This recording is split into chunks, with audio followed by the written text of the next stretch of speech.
And so I want to thank you all for being here as we commemorate International Holocaust Remembrance Day. Today marks 77 years since the Auschwitz camp complex was liberated, and around the world, people are commemorating and remembering. Thank you for joining us tonight as we come together as a community to remember, reflect, and to learn. Near and far, we are mourning the senseless murder of millions and the generations who were lost. At the same time, we honor our survivors, some of whom are here with us at this program tonight. You have shared with us your stories of hope, of bravery, resilience, and grace. Thank you for continuing to educate us, for spreading awareness, and for also helping us combat the corrosive hatred that defined the Holocaust. My name is Sarah Brown, and I am the Executive Director for the Center for Holocaust, Human Rights, and Genocide Education. And I want to note that our center is proudly housed at Brookdale Community College and also on the territory of the Lenape people. Tonight's program is part of a 42-year-long history here at Chhange of innovative Holocaust education.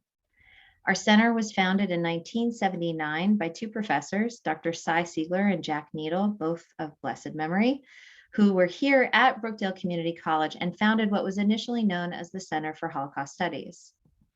42 years later, Chhange has expanded considerably, both in scope and in size. But we remain committed to the elimination of anti-Semitism, racism, and all forms of prejudice through education about the Holocaust, other instances of genocide, and human rights. For us, never again is more than an adage. It is our mission. And every day we turn acts of remembrance into action. Since going virtual in March 2020, our center has provided more than 100 programs that have now reached over 67,000 people across 6 continents. And while programs like tonight's remain virtual, our center is once again open. And anyone who is interested in touring our permanent exhibit, Journeys Beyond Genocide, the Human Experience, which features the Holocaust, the Armenian Genocide, and the genocide against the Tutsi, or is interested in learning more about our archives, the only ones in the state dedicated to Holocaust and genocide-related topics, or to perusing our 6,000-volume library, also dedicated to Holocaust and genocide-related topics, you are all most welcome. Please reach out to arrange a visit. And please visit our website, www.chhange.org, that's Chhange with 2 H's, to learn more about our available resources to support teaching and learning, view the programs we have published online, or to learn more about how to get involved. Chhange programming like this occurs because of the generosity of our members and program participants like you. So thank you for being here. And if you're not already a member, please consider joining Chhange as a member or contributing to support this and future programming. To join, please visit our website, chhange.org. Again, that's Chhange with 2 H's. Now, before we get started, just a few brief items regarding tonight's program. The first is that your audio will remain muted throughout the program, but the chat feature is enabled, and please feel free to use it, especially when we get to the end of the presentation and we open it up for questions and answers. At that point, we would love to hear from you, and we will get to as many questions as possible. Now, before I introduce our speaker for tonight, I would like to quickly thank Chhange staff, Spencer Cronin and Allie Evans and Susan Yellen for making tonight's program possible. And now I have the great honor of introducing Dr. Devin Naar, who is tonight's featured speaker.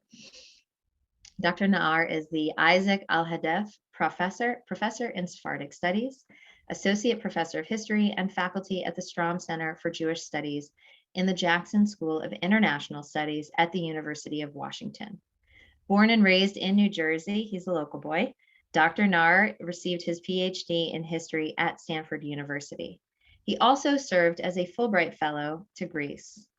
His first book, Jewish Salonika, Between the Ottoman Empire and Modern Greece, was published by Stanford University Press in 2016, and this book won the 2016 National Jewish Book Award in the category of research based on archival material, and was named a finalist in Sephardic Culture.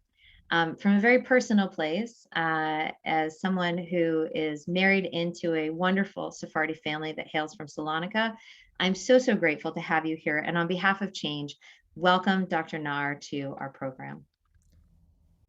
Thank you very much for the introduction and for the opportunity to address your community on this very important and solemn day in honor of Holocaust commemoration. And I only wish I could be there in person. It would be nice to go back to New Jersey. I haven't been there in a few years, so maybe sometime in the future. I'd like to um, go ahead and share my, let's see, share my screen. Just one second. Um,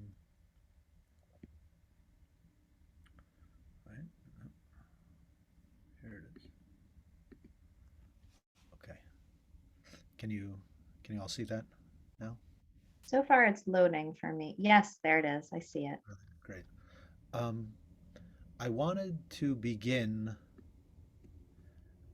by reflecting on a question, which was, when I began my research, I had a lot of questions.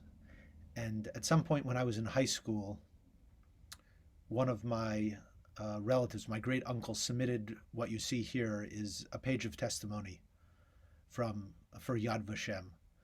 And I was really struck by this document. It was for his brother, his oldest brother, one of my great uncles, for he and his spouse, his name was Salomon, Tio Salomon, as they called him, and his wife Esther, and their two children, Benny and Rachel, perished during the war. But what I was struck by in this document was everything that was unknown. Date of death, unknown. Country of death, unknown. Place of death, unknown. Circumstances of death, killed in concentration camp, Holocaust. And I remember thinking, this was after Schindler's List. The Holocaust Museum already existed in Washington, D.C. How could it be that all of these pieces of information are unknown? And I really became intrigued by that. And I started to ask around, and I began to piece together a little bit of the story about what happened to my great uncle Salomon and his family from Salonika, Greece. And I remember then going to college, and I got involved in Jewish community life. And I was representing the student body at a community-wide Holocaust commemoration program. And before the program began, I was speaking with one of the organizers, an older woman, and she came over to me and asked me, what my connection was, and I explained that my family, my great uncle and his family, perished during the war. And by that time, I discovered that the place of their death was Auschwitz, and so I told the woman that my family, they perished in Auschwitz. And she said, "Oh, well, where were they from?" And I said, "Salonika, Greece." And she paused and she looked at me and she said, "That can't be. I was a prisoner in Auschwitz and I never met a Jew from Greece." And that to me was really striking.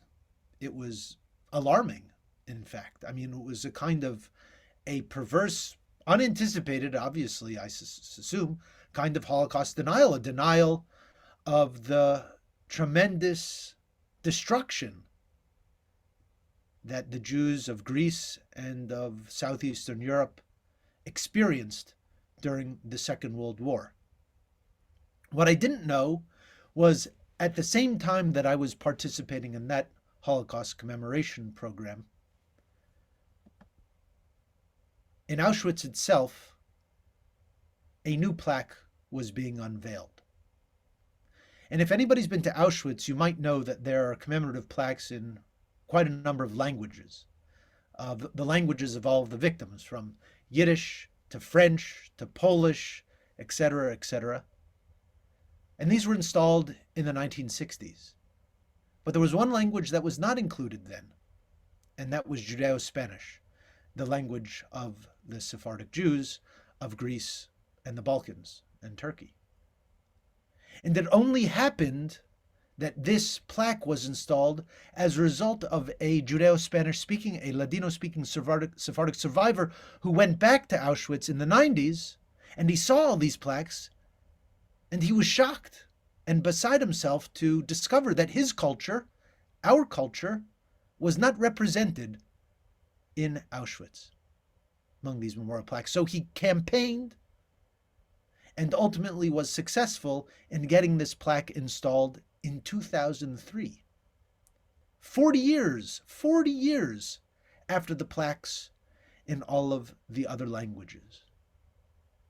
The plaque reads, que este lugar donde los nazis exterminaron 1,5 million de hombres, de mujeres y de criaturas, la más parte judíos, de varios países de la Europa, sea para siempre, para la humanidad, un grito de desespero y unas señales.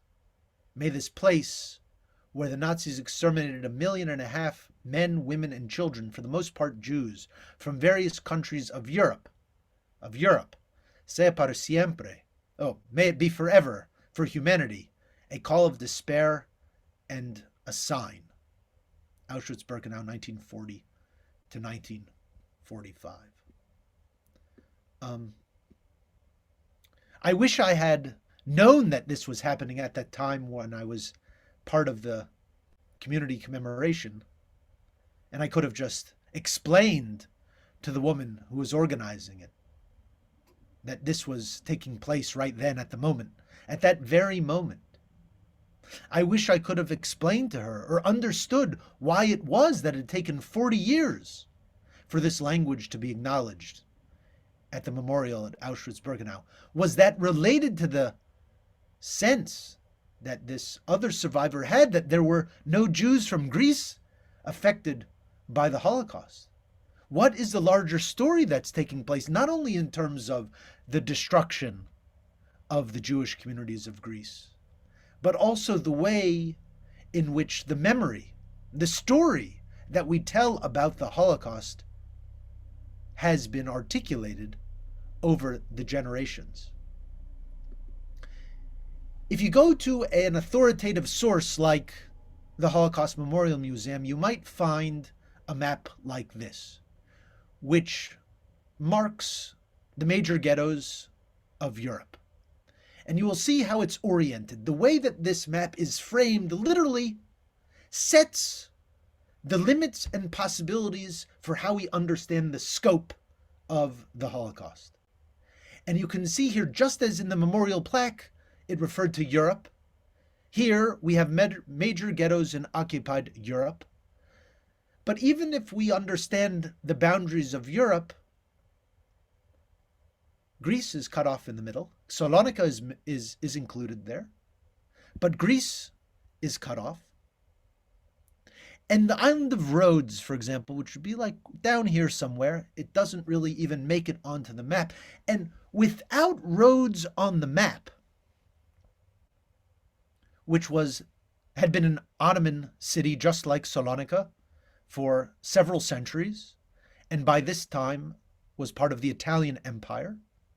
If you don't have Rhodes on your map of the Holocaust, you cannot grasp the extent of the Nazi extermination policy and plans. You cannot recognize how central the extermination of Jews was to the Nazis' vision for the future of Europe and the world. Because the Jews of Rhodes, this tiny island off the coast of Turkey with 2,000 souls, it was to this island in the summer of 1944, when the war is approaching its end, that the Nazi forces dedicate their limited resources to traveling to this very faraway island, to rounding up less than 2,000 Jews, we're talking about 1,700 people, to bringing them to mainland Greece and to putting them on trains from Athens up through Salonika to the Balkans, to the center of Europe, to Auschwitz-Birkenau, where they were all exterminated, with the exception of just a handful. They had the longest journey to travel of any of the victims of the Nazis. 23 days it took them to just arrive to the place of their extermination. And if you do not have that on your map, your mental map, your conceptual map, you do not understand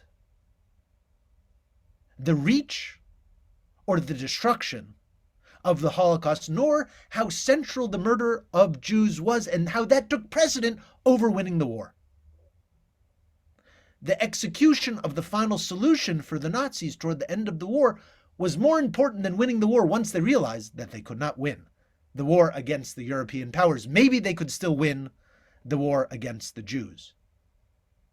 And we can take the map and the framing of our geographic imagination as it relates to the Holocaust and take it in yet a different direction. We could make a map like this, which comes out of my colleague's book on the Holocaust in North Africa. And if you want to expand the boundaries even further, it's important to recognize that in different parts of North Africa, the Nuremberg Laws were put into effect. Jews were stripped of their property and of their rights. Many were forced into work camps. Some even from North Africa, wound up being deported to camps in Europe, even to Auschwitz. So if we think only about the Holocaust as a European event, and it certainly was, we are missing an important dimension. Because the Holocaust was not only about Europe. It had a much wider impact and a much broader scope. And I think the same way that we tell our stories in America today, the same way that we tell our story of Jewish history today, which is a European-centered story. And in the Jewish context, it's an Ashkenazi-centered story. Some pieces get left out.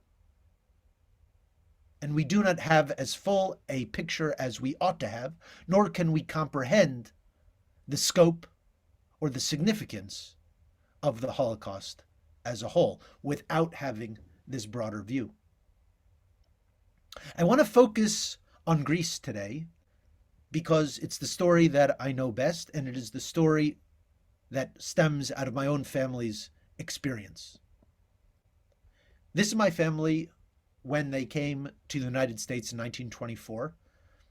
This was their passport photo, in fact.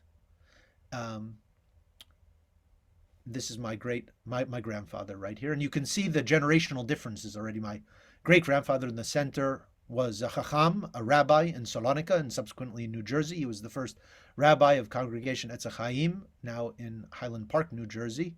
And you can see my great-grandmother and my great-great-grandmother, they're wearing the traditional Ottoman Jewish garb.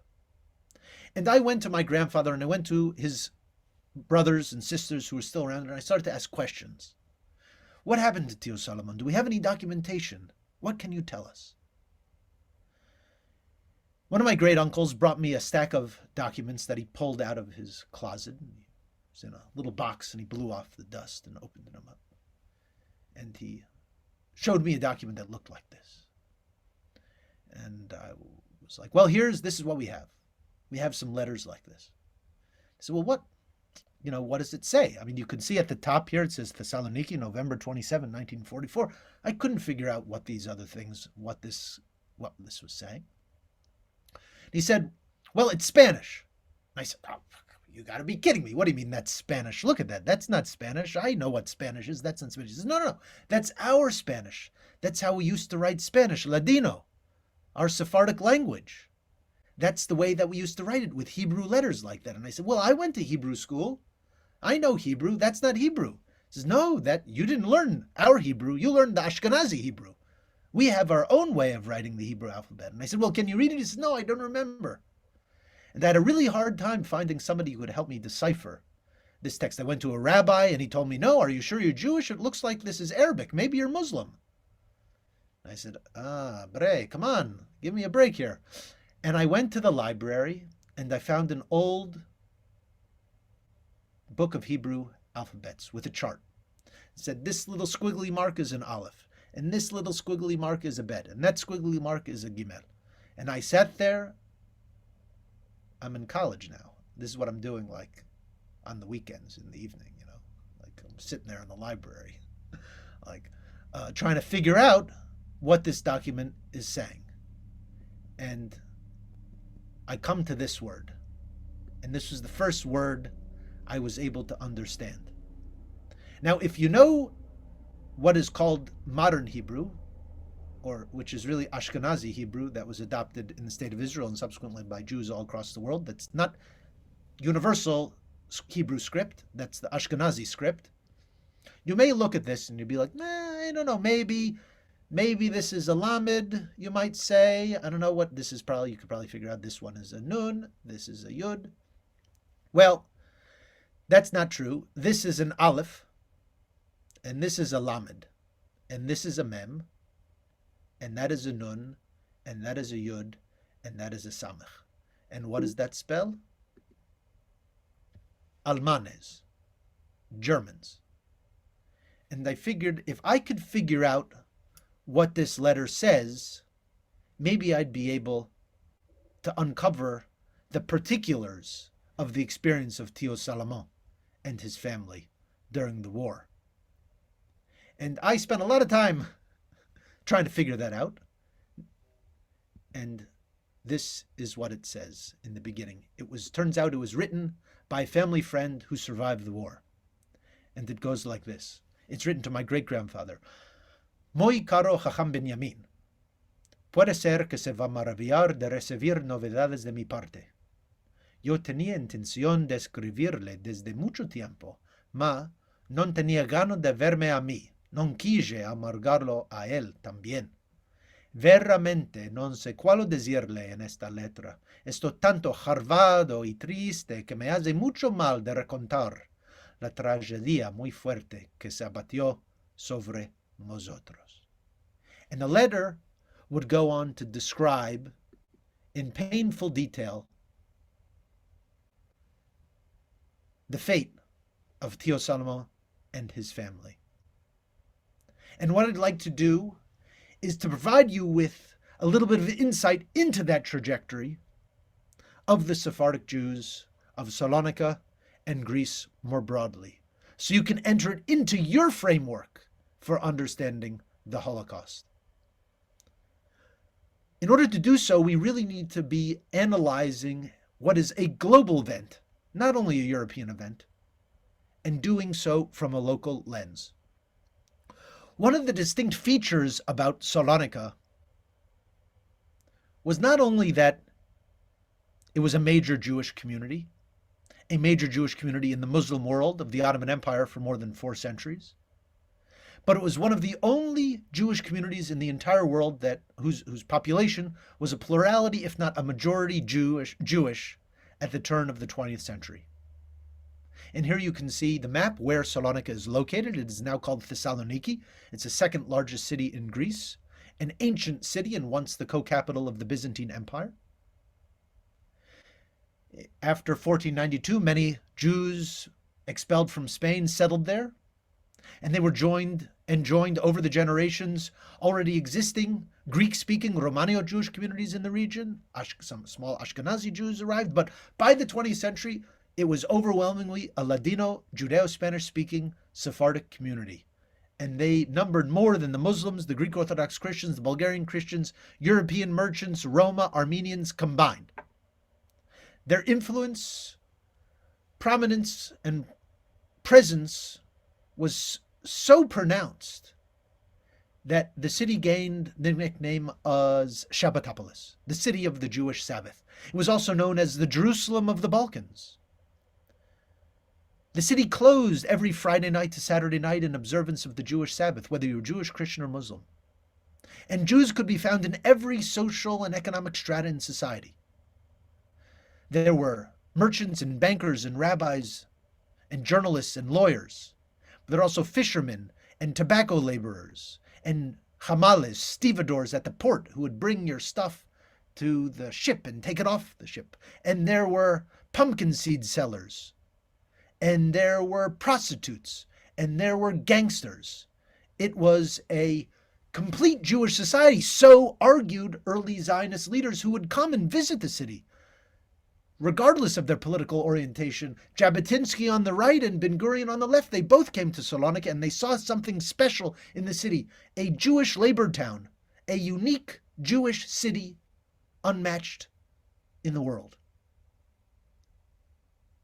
But things would change with rising nationalism, European interest, meddling in the Balkans, in the Middle East. And in a series of wars that would precede and in some ways anticipate the Great World War I, there were a series of wars known as the Balkan Wars, which were fought in 1912 and 1913, where various Balkan states in the region teamed up to liberate, in their language, land that had remained under Ottoman control and affix it to their own states. I'm talking about Greece, Bulgaria, Serbia. And the first Balkan War was them fighting together against the Ottoman Empire. And the second Balkan War was them fighting against each other to find out who's going to get the war spoils. The goal, the pearl of the war, the aim of the war was to capture Salonika, which was the largest city in the region. 15% of all commerce of the entire Middle East and Balkans passed through the port of Salonika. It was a major city. And Greece was victorious. And the city would be incorporated into the Greek nation state. And now the terms of engagement were very different. The Jews found themselves as a population in the context of a consolidating nation state, in a world in which the new call word of the day was the nation state. One nation, one people, one religion, one language, one past, and one destiny. Well, what would your fate be if you didn't belong to that dominant language group, that dominant religion? If you didn't see your fate connected to that of the nation, what would be your destiny? Could you adapt? Would you be forced to leave? Could you retain your sense of community? And this is really the Jewish question in Europe in the 20th century. It would come and it would arrive here in post-Ottoman Salonika and Greece. And that problem of the Jewish place in Greek society would be compounded during World War I, when a vast fire destroyed almost the entirety of the city. And here's an illustration that my father actually did, who's a painter. He was a painter and director of the art gallery at Rider University, also in New Jersey, until he retired, and now he lives here in Seattle. The fire decimated the city of Salonika. It left over 70,000 residents homeless, 52,000 of whom were Jews. More than 30 synagogues were destroyed, a dozen schools, many businesses and homes. And the Greek state saw in the fire an opportunity to transform what had been Jewish and Ottoman Salonika into Greek Thessaloniki. The Jewish community found itself having to house all of those people who had been left homeless by the fire, to provide for them, to take care for them. And so one of the tools that they used to figure out how they were going to help their community was they conducted a recensement, a census. They wanted to find out who the members of their community were, where did they live, whether they were impacted by the fire, whether they were poor, whether they were middle class, whether they were wealthy, whether they needed clothes, coal, milk. And it just so happens, I was talking to Sarah, and she informed me that her husband Elliot's family, Nachmias, is from Salonika. And so it took me a little while, but I did find the census registration for the family from the fire of 1917. And this is written in that same Sephardic Hebrew script. And here it is. Vayasid Moshe Nachmias, who's 58 years old, and his profession is listed here as carnicero, which is a butcher. And now it says su mujer, his wife Oro, 55, and then it says su hijo Yaakov, 27, Su hijo, these are sons, Avraham, 15, Daniel, 13, and here's Eliot's grandfather, Eliezer, right here.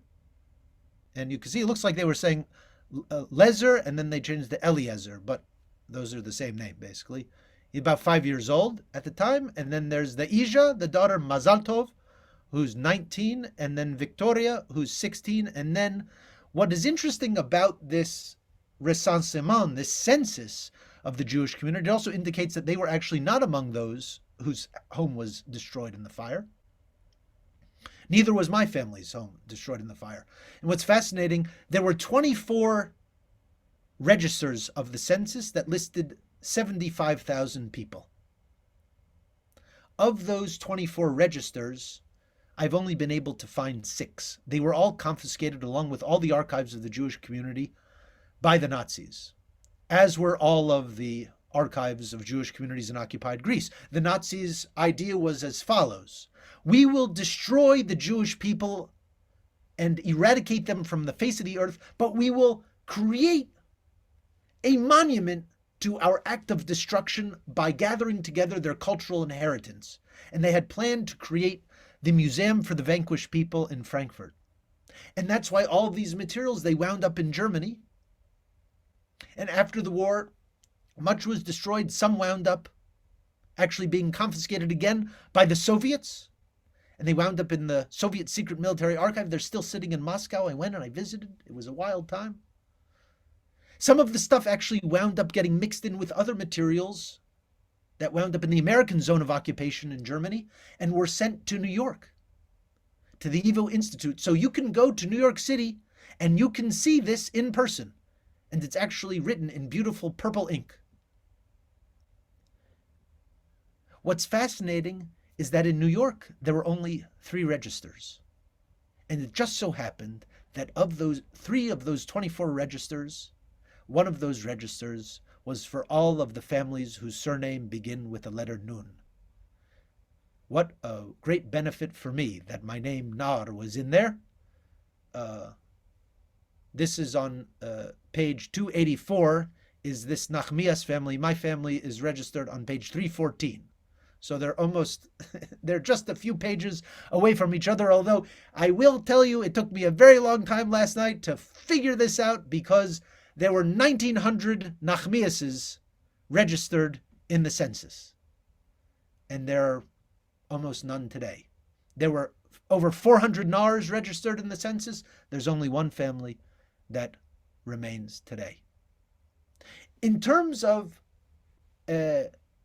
trying to figure out how the Jews of Salonika adapted to their environment. Oh, I should also say, Vayasid Moshe, that means his father was Moshe, Moses, and he was a carnicero, which is very typical for the Nachmias family, by the way, because the Nachmias family was one of the few families that was authorized by the chief rabbinate to engage in the profession of a kosher butcher. They had a special hazakah, a special rite that was transmitted from generation to generation. Although from what I get from Sarah, this was the last generation of butchers in this particular Nachmias family. But anyhow, much more to say there. In the wake of the fire, the Jewish community sought to rebuild, and they sought to figure out who are they in the context of Salonican and Greek society. And they had many cultural threads and political commitments that they sought to weld and wed together, and they sought to do so in a way that would not provoke any kind of contradictions for them, nor an existential crisis, and they succeeded, but you can see the multiple threads of identity at play here. You know, the Jewish community was a major community. This was an environment in which if you were Jewish and you lived in the city, you had to be part of the Jewish community. You couldn't opt out of it. It was compulsory by law.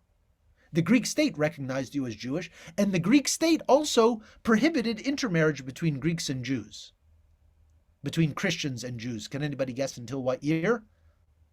1982. 1982. This is an Ottoman legacy. One of the only countries that still has this same law, comes from the same place, against marriage across confessions is actually Israel. That's an Ottoman legacy. There's no civil marriage in Israel. There was no civil marriage in Greece either. That was intended to prevent the melding of the populations together.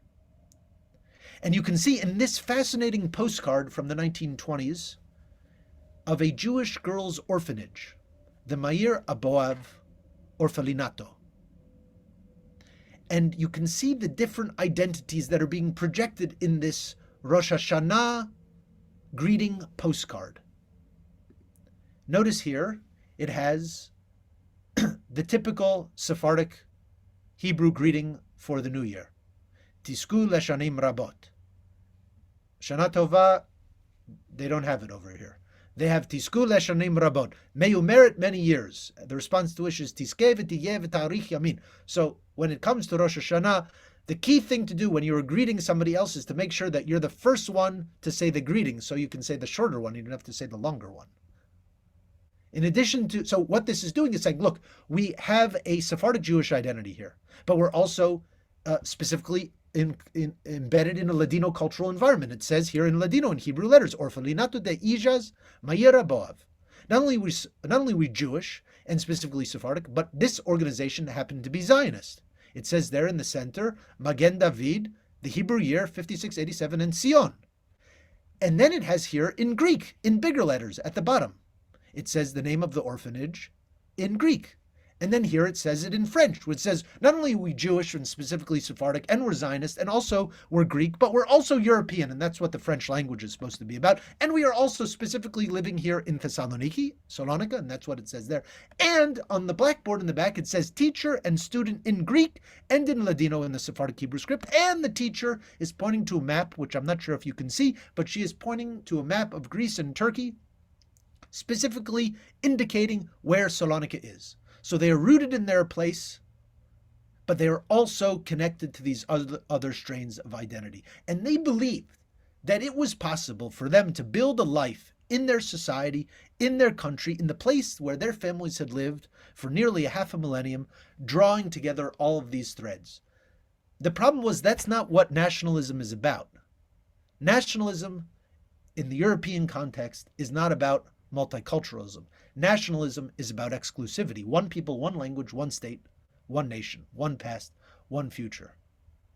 And the multiple allegiances and affiliations as exhibited in this postcard would come to be the target of resentment on the part of Greek nationalists in the city. And there are many other factors, and you can look at my book where I go into all of this in great detail about Jewish Salonika. But I would only say that in the context of the Depression, these tensions boil up and lead to the first anti-Jewish attack in the history of the city. And this is one of the other features that distinguish Salonika from elsewhere in Europe, is that it did not have a history of anti-Jewish persecution. It did not. This was the first attack. And the headlines the next day, when a poor Jewish refugee neighborhood, they are refugees from the fire of 1917, is burnt down by Christian refugees who had come from Turkey. So it's just the weak preying on the weak. The newspapers say the next day in Judeo-Spanish, has Salonika become Zhytomyr or Kishinev? They're thinking of the great capitals of European Jewish persecution. And they're wondering, is this now our fate? Now that we have exited the Ottoman context and we have entered the European sphere, will we now suffer the injustices and the persecution that our fellow Jews have experienced for generations in Eastern and Central Europe? But the Jewish community of Salonika persisted, and they continued to develop their institutions, their schools. They sought to teach Greek to their children, and that actually may have been one of the reasons why the violence was perpetrated. It may have been actually a backlash against Jews actually learning Greek, and Greek nationalists resenting, kind of like a backlash to desegregation. Jewish children going to Greek schools, going to Greek public schools for the first time in the 1930s. But Jews also retained connections to other Jewish communities across the world. And one of the most interesting documents I found in my research is this one here. And it's from 1940. The war has already begun. And this is a receipt again in Judeo-Spanish in the Sephardic Hebrew cursive known as Solitreo. And this is a receipt. Gastes por enviar lulavim etrogim y hadas a diversas ciudades de Polonia. So it's the expenses for sending the ritual items that you need to celebrate Sukkot to various cities in Poland. And notice, where do they go? The etrog, the lulavim, and the hadas, they go to Krakow, and they go to this other place, the only word here written in Latin script.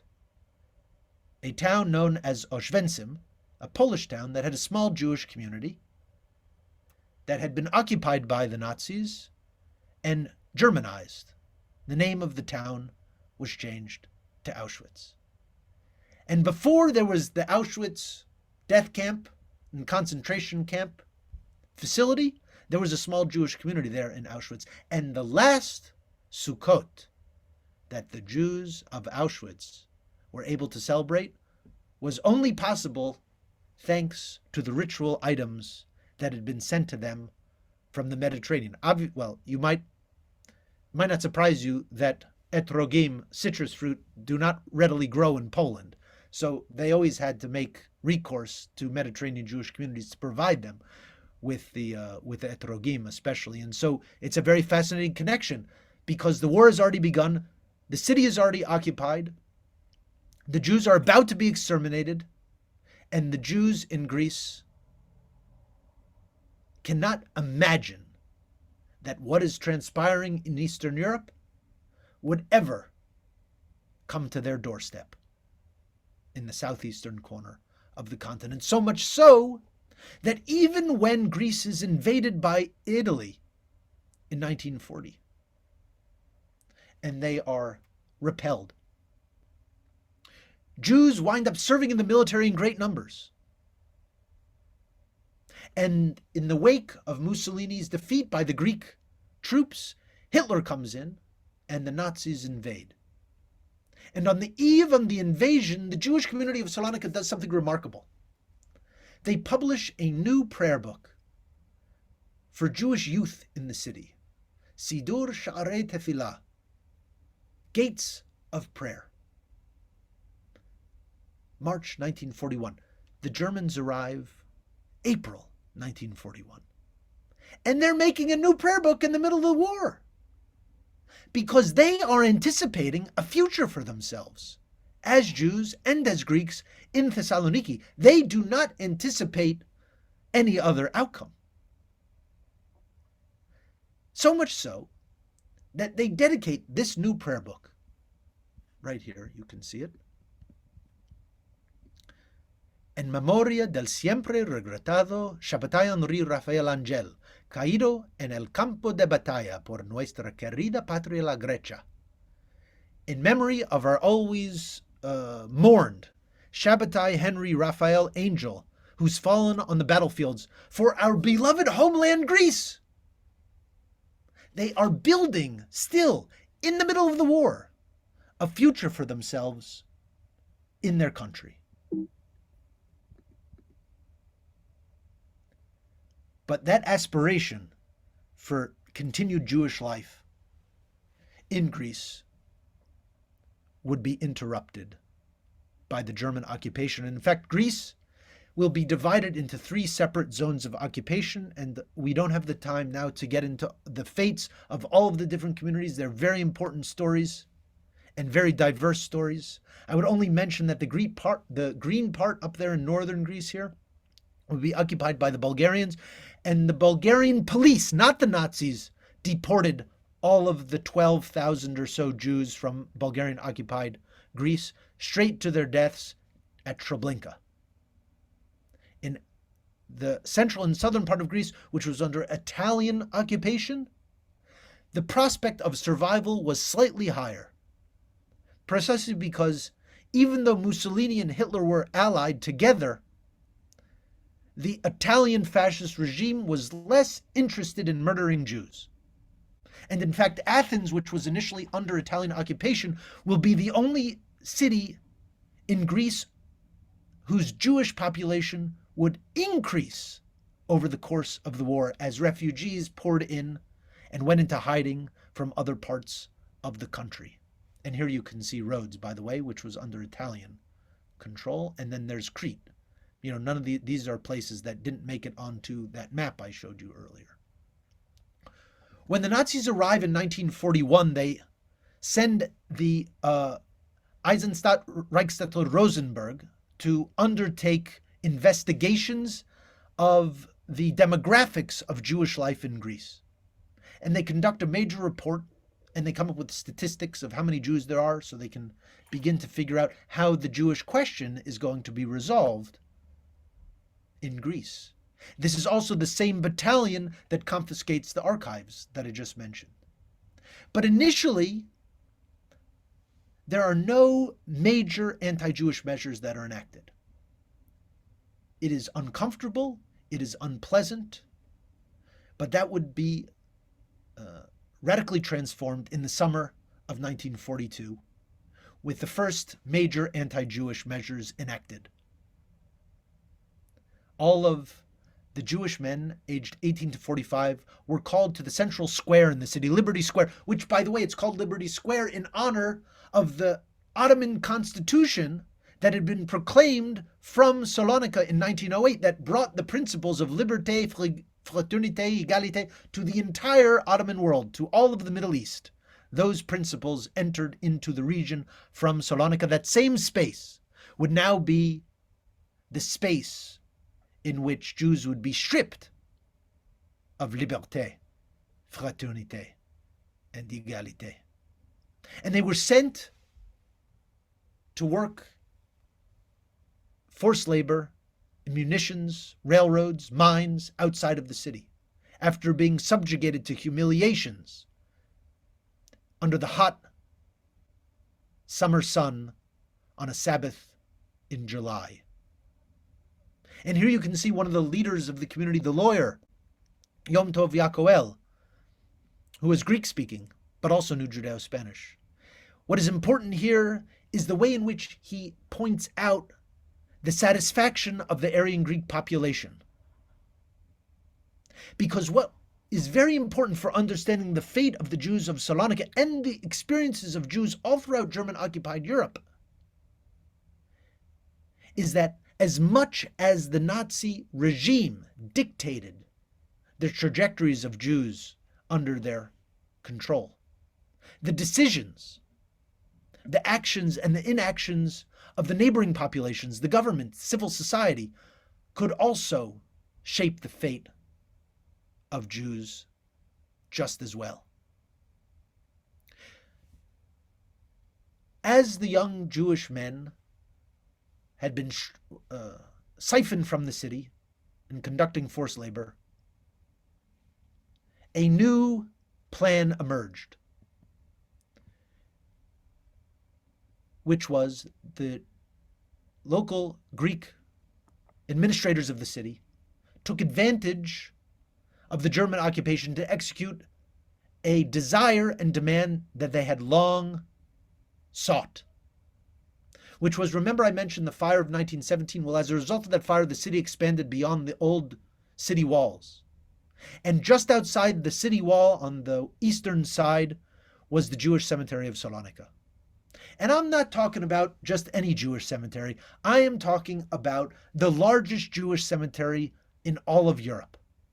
It had over 350,000 graves, spanning a terrain larger than 80 football fields. It was twice as big as the next largest cemetery in Krakow. As a result of the expansion of the city, this Jewish burial ground now became the new center, geographic center of what was supposed to be a Greek city, and it became coveted terrain. The initial building of the University of Thessaloniki overlooked the cemetery, and it was eyeing the opportunity to expand. And here you can see, even before the war, an article in the Greek press saying that it is now time for the Jewish community to give up the cemetery, to let progress reign. We need a university. The Jews are being obstinate. They are drawing on superstition to say that they cannot give up the Jewish cemetery. The rabbis would come and say, well, according to Jewish law, we cannot unbury the dead. Greece is a liberal society, is it not? It's a republic. Shouldn't you protect religious freedom? And this became a battle that would only be resolved in the context of the German occupation. Here you can get a sense of just how vast this cemetery was. That's the university area and how far it comes out. In late 1942, at the initiative of the municipality of Thessaloniki, the University of Thessaloniki, and with the support of the Chamber of Commerce, the Jewish cemetery of Salonika is destroyed at the initiative of the Greek population under the aegis of the German control.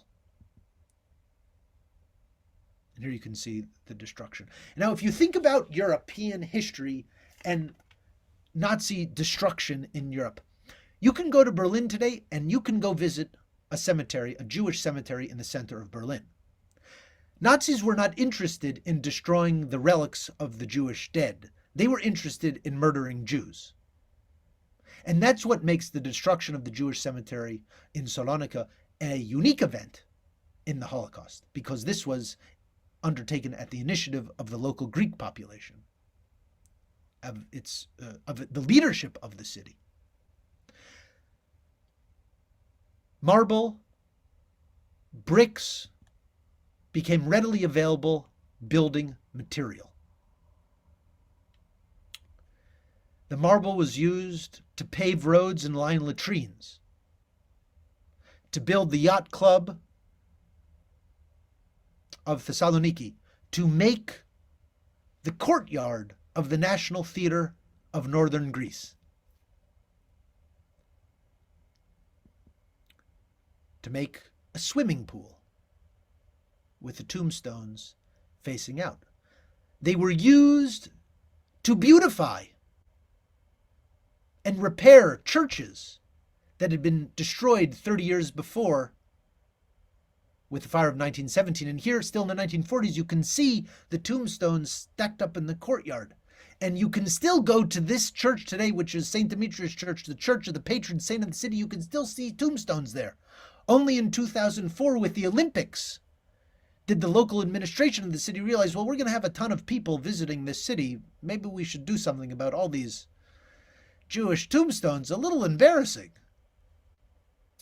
And perhaps most important of all, the tombstones were used to build the campus of the University of Salonika.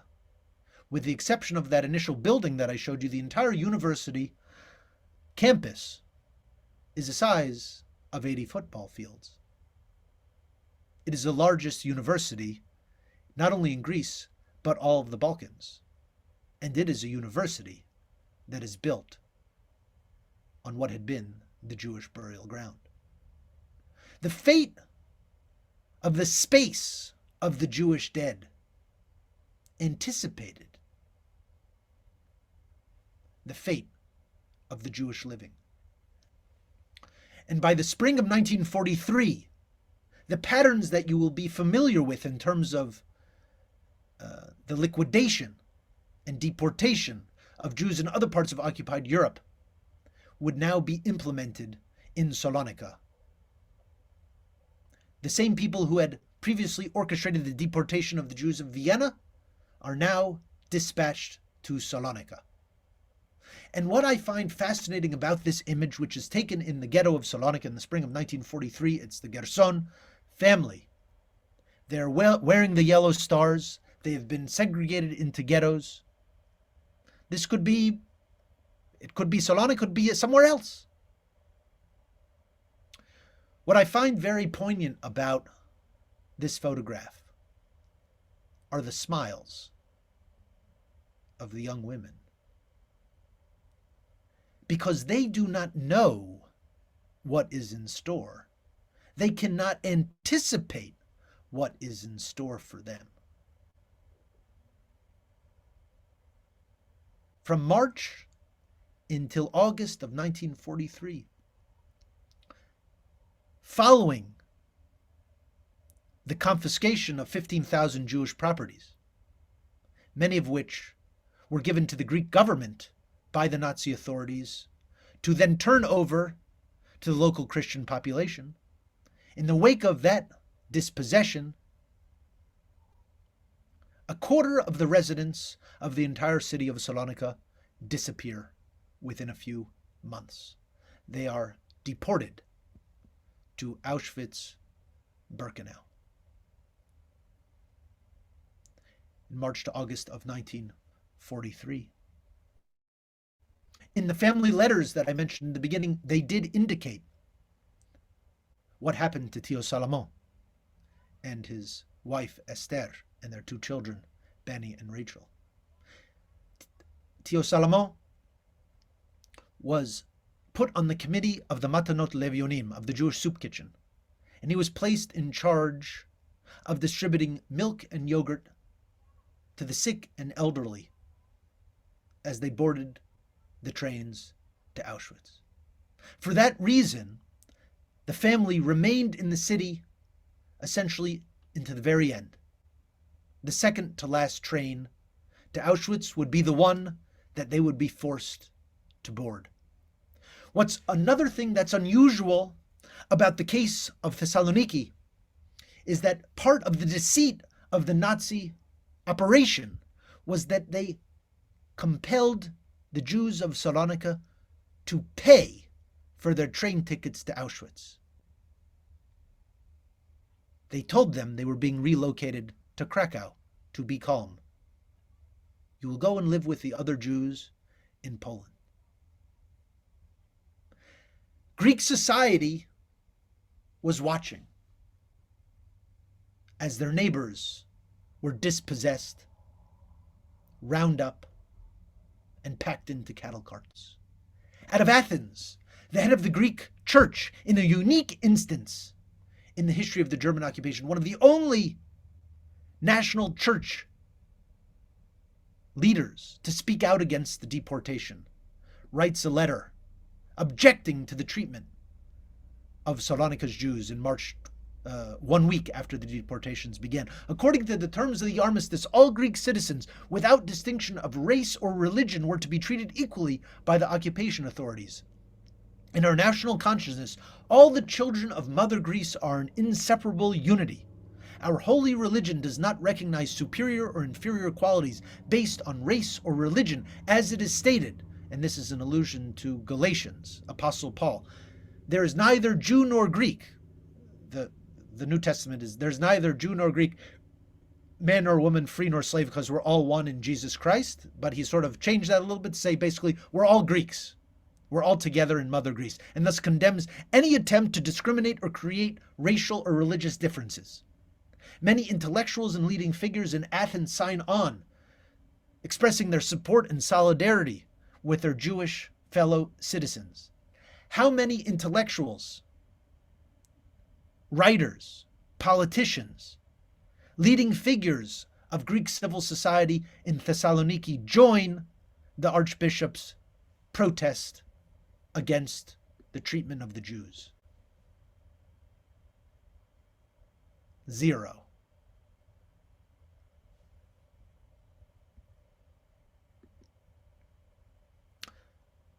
The voyage by train from Thessaloniki to Auschwitz was a week. And I want to share with you a poem, actually it's a song, written by a survivor that describes the experience. I cannot sing at all, but I will try to give you a sense of this. 7 días encerrados en vagones de behemas. Una vez A los 3 días mosquitaban airear. Madre mía, mi querida, ya tuvites el zehut de morirte en tus tierras y no pasates por el oluk. Padre mío, mi querido, ¿quién te lo iba a decir? Que vinieras con tu hermano al crematorio de Auschwitz. Padre, madre, hermano y hermanicas, saliendo todos reyagis, a el patrón del mundo que me envíe salud a mí, que me quite de estos campos para vos echar Kadish, que me quite de estos campos para vos echar Kadish. What I find so striking about this song is what is the motivation to survive? Why does he want to get out of the camp? He doesn't want to go home. He doesn't want to see his stuff. Doesn't even want to see his house. He just wants to say Kaddish. I think that's very powerful and poignant, and a motivation for survival. Jews from Salonika developed an unusual reputation in the camps. They were unlike other prisoners, Jews from Greece. They came from the Mediterranean. They didn't speak Yiddish. Very, very few spoke German. They didn't speak Polish. They also had their own history as laborers.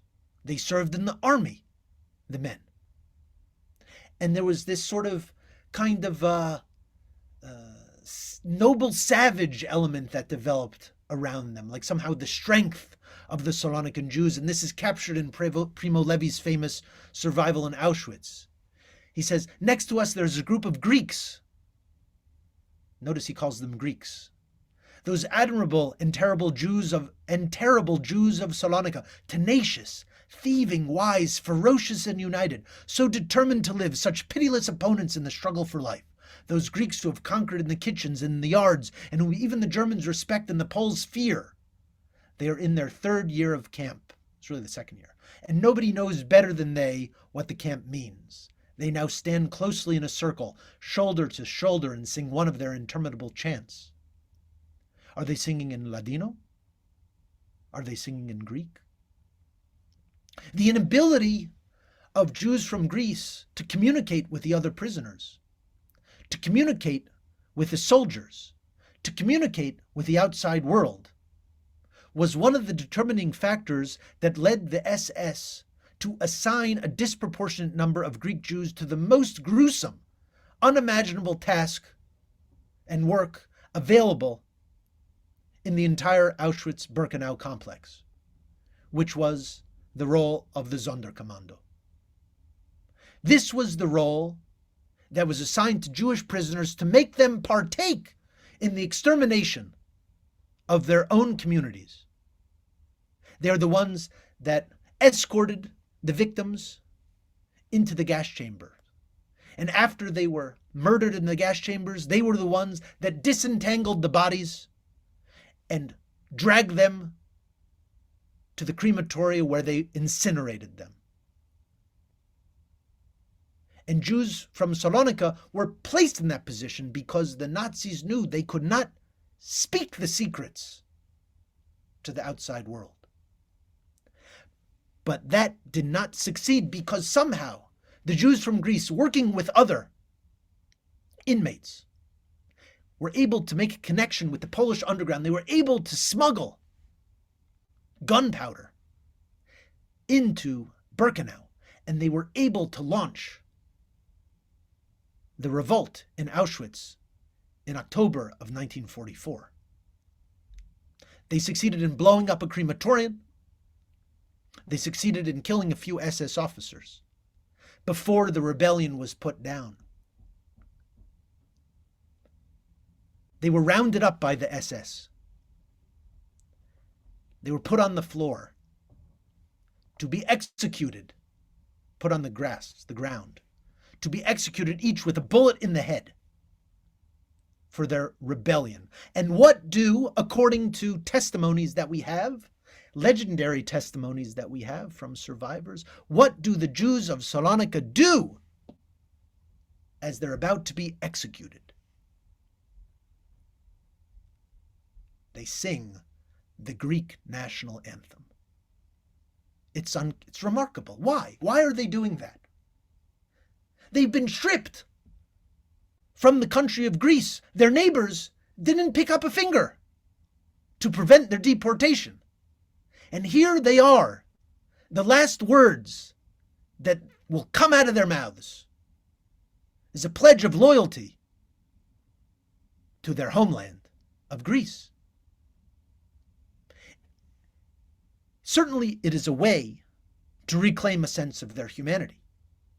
It is to say, you think you have us here because we're Jews and we're subhumans. We may be Jews, but we are also Greeks. We are people and we have a voice, and you will now hear it.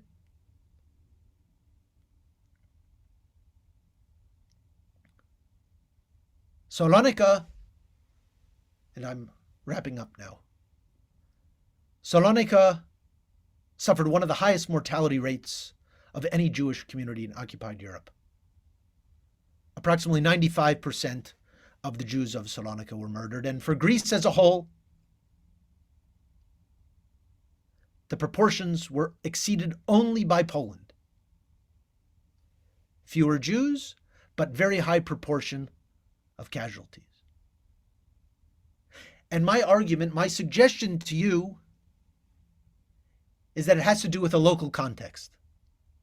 It has to do not only with what the German occupation forces did, but also what the local populations did and did not do.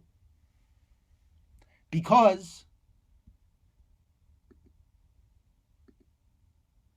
there were other opportunities available. And I want to close with this one quick story about a very different case. The island of Zakinthos, which is on the west coast of Greece in the Adriatic. A tiny Jewish community on an island with 200 Jews. And in the summer of 1944, on the eve of the summer of 1944, the German officers arrive on this island. And they go to the mayor and the archbishop and they say, give us the list of the Jews. We know you have separate lists for the Jews, because they had separate registrations because of the separation of the populations according to the legal criterion of the Greek state. So the mayor and the archbishop, they say, okay, come back tomorrow. And the mayor and the archbishop, they go to the leaders of the Jewish community and say, you go into the hills. Hide with the villagers there. We'll tell you when it's okay to come back. And the next day, the German officers arrive with the mayor and the archbishop and ask for the list of the Jews. The mayor and the archbishop, they hand over a list. And on the list are two names. The name of the mayor and the name of the archbishop. Say, if you're going to take our Jews, you're going to take us with you. And what do the German officials do? They walk away. And all the Jews of Zakinthos are saved. Thank you.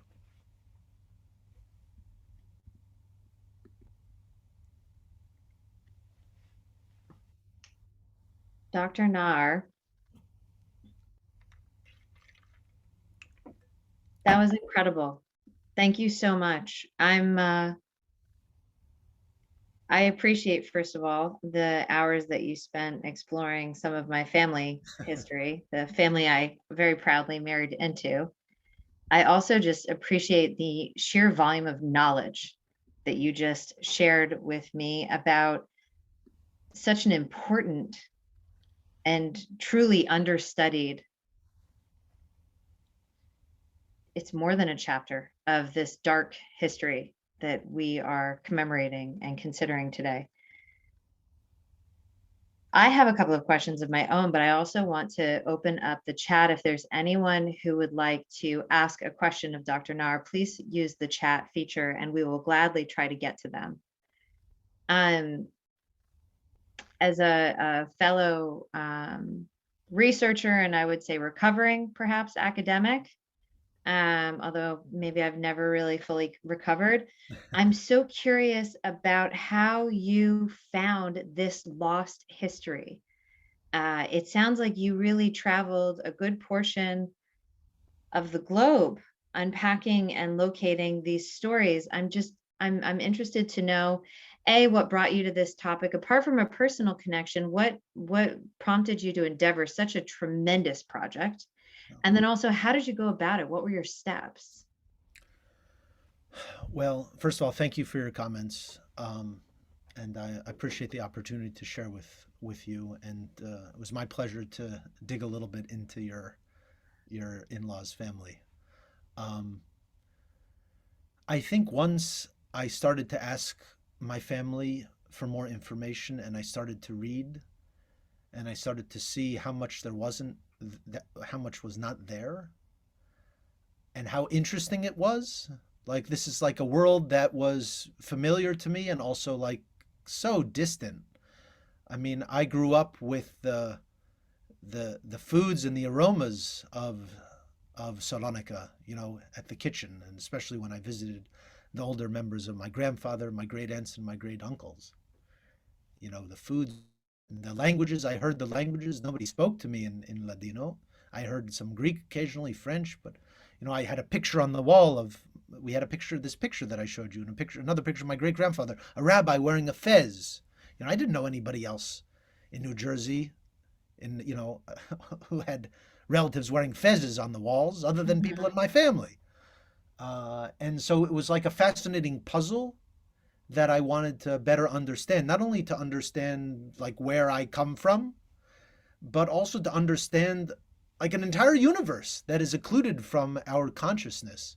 And I had some really strong encouragement from my undergraduate professors who also didn't know, but they saw something interesting there, and they encouraged me and said, you know, you should get a Ph.D.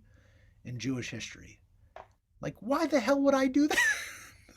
You know, like that was not the top of my, you know, of my list of things to do, but I was really drawn to it. I mean, I suddenly, by the time I was done with my undergraduate senior thesis, I was able to read this script. I you know, I had studied French, I had studied Hebrew, like all to discover this stuff. I said I might as well do something with it. So I went to Greece.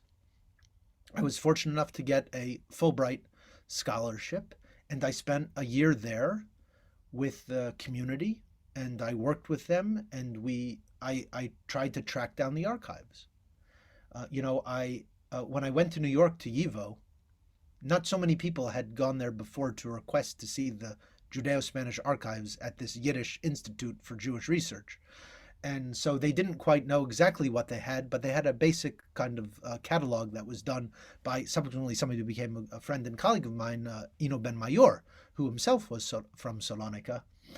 And those materials, like that census, I was like I'd like to see this world. Like, can I reclaim a little bit of their history? Like, there was some stuff out there about Salonika. When I was in the middle of my research, a book by a guy at Columbia, a professor at Columbia, Mark Mazauer, he came out with a big book called Salonika, City of Ghosts, but he didn't know Judeo-Spanish. He didn't use any Ladino sources. So you have this whole book about the city that doesn't have the voices of the Jews as they saw their world in their own terms. And so for me, that became something I was interested in. How did the people understand their world in their own language? And so that's what it provoked me, compelled me to go in search of the archives. And you know, in addition to the stuff in New York, I found there was stuff in Moscow, there's stuff in Jerusalem, and in Salonika. I went there, they told me, we don't have any archives. We don't have any. The Germans took them all. And I remember I spoke with the president of the Jewish community. I found documentation saying that stuff had been returned to Greece. And I found a shipping receipt from the US military archive saying that certain number of kilos, certain hundreds and hundreds of kilos of archives and libraries from the Jewish communities of Salonika, and I had the date. It left the port of Hamburg at this date and was heading to Greece and arrived to Greece. I said, well, here's the thing. Here's how much it is. Where this many kilos? Where these hundreds of kilos of archives? I would like to see them, please. He said, I have no idea what we're talking about. No idea. And I asked the vice president. He didn't know what I was talking about. And then I was going into the office every day, and I asked one of the other workers there. He was kind of like the facilities manager, let's say.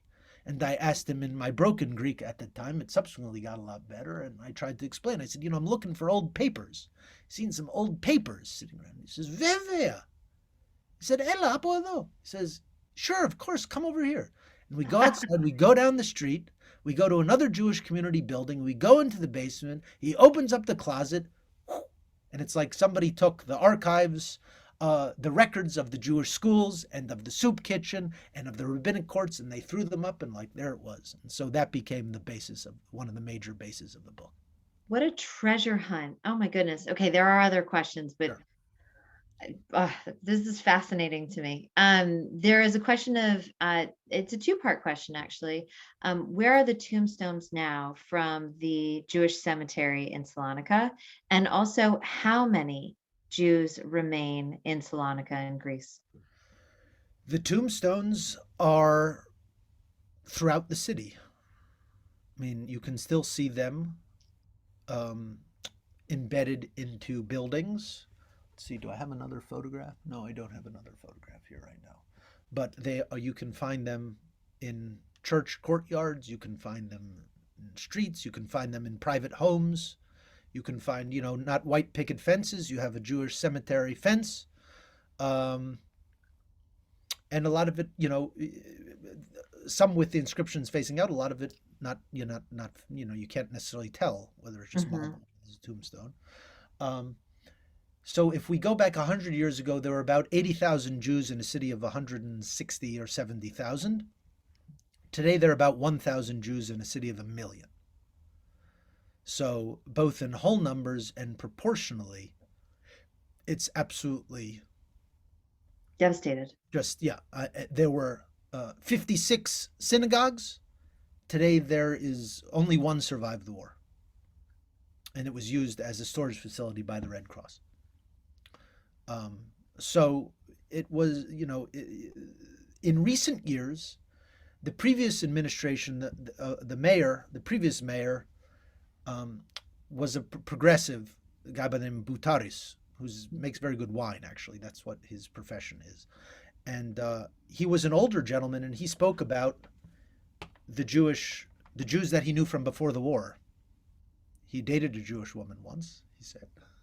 And he had a certain kind of sympathy, both based on his political outlook and personal experience. And he decided that it was important for the city to come to terms with its past. And so he promoted an acknowledgement of the Jewish presence in the city in a way that no administration had prior to that. He also saw probably an economic opportunity. If you would put forward both Jewish and also Muslim history in the city, maybe you get tourists coming from Israel, tourists coming from Turkey, especially in the wake of the financial crisis in Greece. And sure enough, the last time I was in Greece, when I checked in my hotel, first language I heard was Hebrew. And then I had a conversation in Hebrew with these people. And then it turns out they were children of Salonican Jews. And then we switched to Ladino. It was wild. It was wild. Wow. There are a number of comments. I'm going to read my husband's because he's listening, and if I don't, I'm in trouble. Just saying thank you so much for your work that you did last night to find members of my family in that census. What a wonderful thing to see. I'm going to share it with my dad and with my Nachmias family in Israel and the Greek cousins in Sweden as well. Thank you. Another question here is, do you know of any other Sephardic communities impacted by the Holocaust? And actually, I'm going to broaden it to also say, are there any other parts of the map? What are we missing? Which was another question that was posed by Maggie. Mm-hmm. Those are great questions. I think we're missing a lot in terms of our consciousness of the Holocaust story. So Salonika was the largest of the Ladino-speaking Sephardic communities to be destroyed by the Holocaust, but many others were. Most of the other Jewish communities in Greece were destroyed by the Holocaust.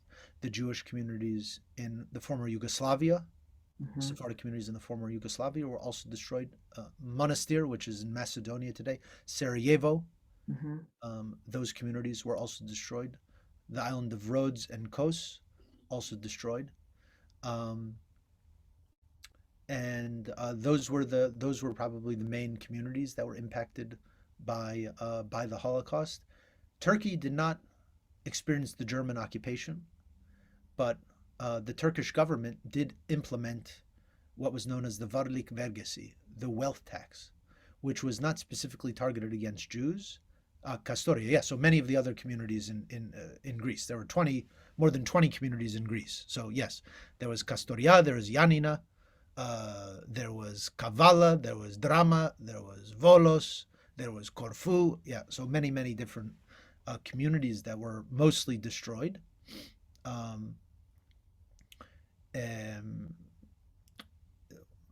I lost my thread though. Sorry. Talking about all of the different communities that were that are not on the map, so to speak. Oh, that are not on the map.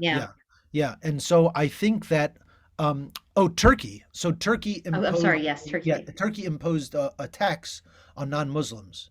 So Jews were forced to pay exorbitant taxes.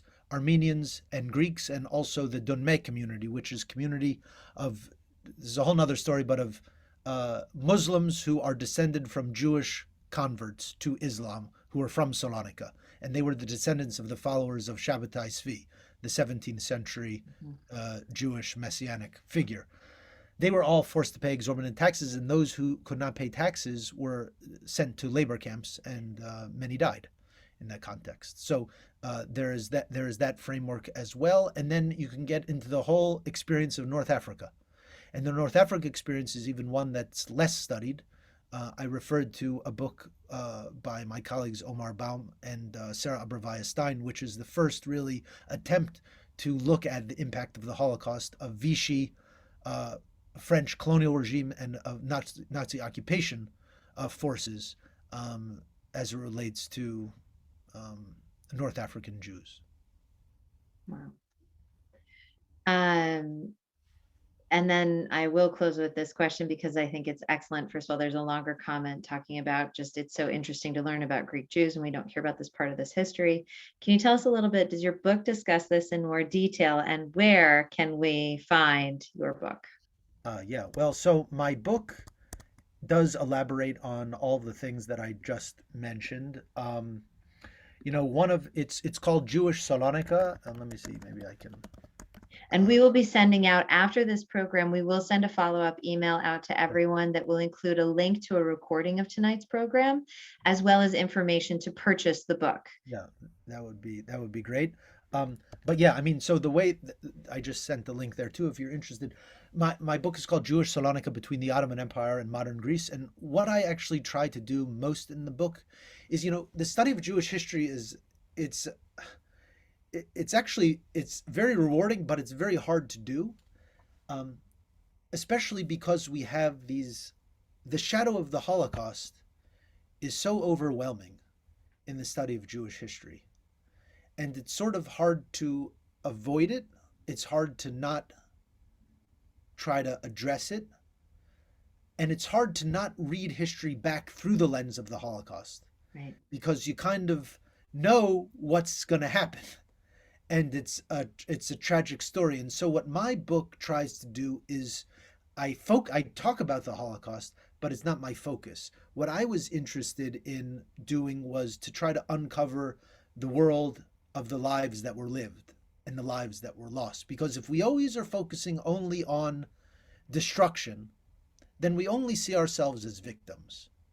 And I think it's very important for the purposes of our own self-image and self-respect and everything like that, that we also understand the rich life that once was. And we can take comfort and consolation in recognizing and acknowledging the dynamism and the vivacity of a community like Salonika. It's the range of professions and the neighborhoods and the leadership and the political debates. I mean, there were 10 Jewish political parties in Salonika, there were the socialists and the communists and the secular Zionists and the religious Zionists and the super right-wing Zionists. There were even Jewish fascists in Salonika, so it's just a really fascinating universe. And if you can open up that world, you can get a sense of how they saw the world in their own place and time, and how they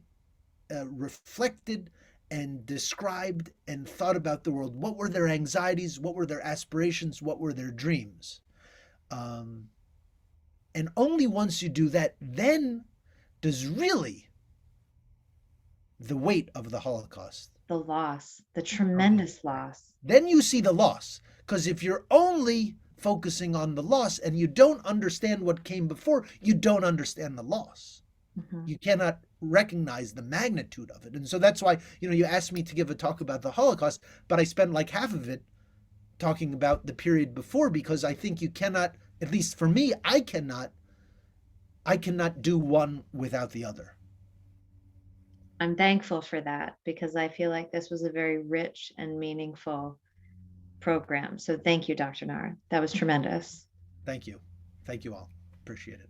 And I want to thank all of you for being here with us today to commemorate International Holocaust Remembrance Day, to come together as a community, to commemorate, to remember, to mourn, and to learn.